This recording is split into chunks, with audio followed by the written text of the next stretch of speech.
This is Business Law, Himalaya Publication House, Unit 1, Indian Contract Act. Introduction to Law, Chapter 1, Law and Need for Law. Law is the body of principles recognized and applied by the state in the administration of justice. Law क्या है? Law एक body है जो principles recognise and applied करते हो लोग state के in the administration of the justice के लिए. ठीक है. Law is a set of rules. Law क्या रहता है? एक सेट ऑफ रूल्स रहता. Law are created and implemented by the government. Law को कौन क्रिएट करते, कौन बनाते? लॉ को गवर्नमेंट बनाती है और इम्प्लीमेंट भी वो लोग ही करते हैं. किस लिए बनाए ये law? To control and regulate the conduct of the people. ठीक है. अब अपने को ट्रैफिक के रूल्स रहते ना, वो भी एक लॉ है. तो कौन बनाए? वो गवर्नमेंट बनाए. क्या के लिए? रेगुलेट करने के लिए. अगर ट्रैफिक रूल्स अगर नहीं रहे, कई एक्सीडेंट्स हो जाते. So to safeguard the peace life of the people. लोगों की लाइफ अच्छा पीसली गुजरना बोल के, सोसाइटी के अंदर अच्छा रहना, इसलिए लॉ बनाए. और उनकी प्रॉपर्टी को सोशियो इकोनॉमिक इम्बैलेंस रहना लोगों सोसाइटी में can be eliminated by implementation of laws and achieve justice. Social economic imbalance in the society can be eliminated by implementation of laws and achieving justice. Peaceful living and society में peaceful living होना बोल के. Now next, need for the knowledge of law. ये एक every person should know the law to which he is subject to. ठीक है. हर person को जो है ना एक लॉ मालूम रहना जिससे वो जुड़े हुआ है. द लैटिन फ्रेज में एक word इग्नोरेंशिया juris non excusat, which means that one cannot escape saying that he does not know that such a rule in there. ये एक लैटिन वर्ड है, फ्रेज है ये, इग्नोरेंशिया juris non excusat. इसका मतलब क्या है कि कोई भी जो भी गवर्नमेंट के रूल्स रहते हैं उससे बच नहीं सकता. मेरे को ये नहीं मालूम था बोल के वो लोग नहीं बोल सकते. ठीक है. ग्रीन लाइट आ गई तो जाना है, रेड लाइट आई तो स्टॉप होना है ना. रेड लाइट आई तो अभी एक जने चले गए, अब उनको पकड़े तो नहीं, मेरे को नहीं मालूम था, तो वो एक्सक्यूज नहीं रहता. Example, if X is caught travelling in a train without ticket. ठीक है. एक्स को पकड़े एक ट्रेन में और उनके पास टिकट ही नहीं है. He can not plead that he was not aware of the rule. अब उन्होंने बोल रहे कि मेरे को रूल ही नहीं मालूम था, ट्रेन में बैठे तो टिकट लेना है क्या, मेरे को रूल ही नहीं मालूम था बोल रहे नो. सो वैसा उसको एक्सक्यूज नहीं रहता. He may not be excuse for that. Now there are several branches of law. These are international law. अगर अपने को एक कंट्री से दूसरी कंट्री से रिलेशन करना है तो इंटर होना है, पासपोर्ट जैसा ज़रूरी रहता, कुछ लीगल फॉर्मेलिटीज़ रहते हैं ना, that law is a international law. International law is the set of rules रहते हैं, एग्रीमेंट्स रहते हैं, ट्रीटीज़ रहते हैं that are binding between countries. That government have to how countries interact with each other. हर एक कंट्री दूसरी country से कैसा इंटरैक्ट होना, उसके लिए क्या क्या रहते हैं, कुछ सेट ऑफ रूल्स रहते हैं, एग्रीमेंट्स रहते हैं, ट्रीटीज़ रहते हैं, जो दो टू एंड मोर कंट्रीज को बॉन्ड करके रखते. Private international law which deals with controversies between private entities like people, company which have a significant relationship to more than one country. और जो है सो पब्लिक इंटरनेशनल लॉ एक रहता है which deals with the concern and controversies relating to relationship with the other countries. अगर directly आप private international तो एक पर्टिकुलर एक कंट्री से अगर आप रिलेशन मेंटेन कर रहे हैं तो प्राइवेट इंटरनेशनल लॉ. अगर आप टू और मोर कंट्रीज से जो है सो रिलेशन मेंटेन कर रहे हैं तो public international law. Next we have constitutional law. Constitutional law तो हर कंट्री में एक कॉन्स्टिट्यूशन रहता. सिविक्स में पढ़े ना आप लोग. Constitution A set of rules and regulations governed bye the government. एक कॉन्स्टिट्यूशन क्या है? पूरा एक रूल्स रहता कि गवर्नमेंट को कैसा चलाना, कैसे फॉलो करना. So constitution law deals with the study of practice of the principle set forth by any country's constitution. हर कंट्री के कॉन्स्टिट्यूशन का जो सेट फोर्थ है उसके हिसाब से वो काम करना रहता है. It let down and guides the duties and powers क्या रहते हैं गवर्नमेंट के सेट रहता है उसके अंदर, and the duties and rights of the citizen का एंड रेसिडेंट्स का. Next we have criminal law. Criminal law बोले तो ये पनिशमेंट के लिए रहता है. जो भी वॉयलेट करते लॉ को उन लोगों को पनिशमेंट देने के लिए ये एक ब्रांच है. ये criminal law is a branch of law which relate to crimes and punishment से रिलेटेड रहता है. जैसा कि Indian penal code, criminal law, penal code, evidence act etcetera, they are deal with only the criminal law. Next we have civil law. Civil law is a body of rules and defines and protect the rights of citizens. Civil law में क्या रहता? Citizens के rights को protect करने के लिए defined rules and set रहते हैं. ठीक है. Offering legal remedies that may be sought in a discipline. Corpus juris civilis, body of civil law रहती है. एक Roman emperor system serve as a basis for modern civil law system. Next we have branches. Administrative law. Administrative law बोले तो एक organisation में जो law set रहते हैं कंपनीज में, that is comes under administrative law which regulates the exercise and power of conferred under the law upon governmental bodies. Next we have mercantile law. This is the main important for us. Mercantile law is nothing but business law. The other name of mercantile law is business law. That is the subject we are dealing. It is a part of civil law. We have seen different types of law, no? Criminal law, international law. But in your subject, you have to learn about the civil law. In civil law, we have different parts. In that, we are going to learn about the business law.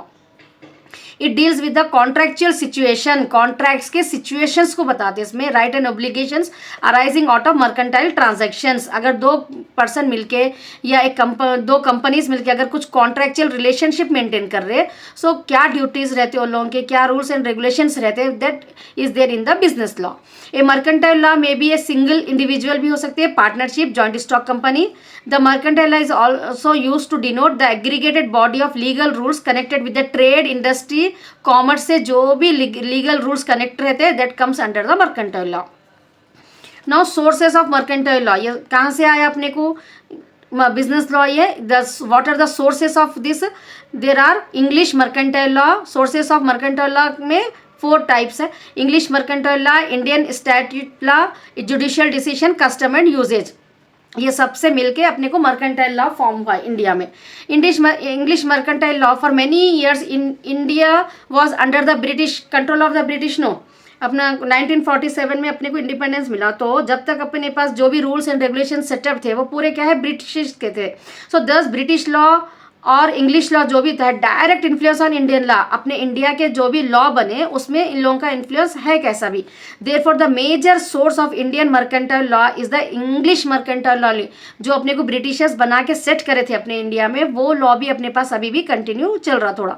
So source है वो भी एक अपने Indian law में, English mercantile law का. इसमें क्या आता है अपने को, common law of England, equity, statute law, case law, law merchant of लेफ्ट मार्कोशिया.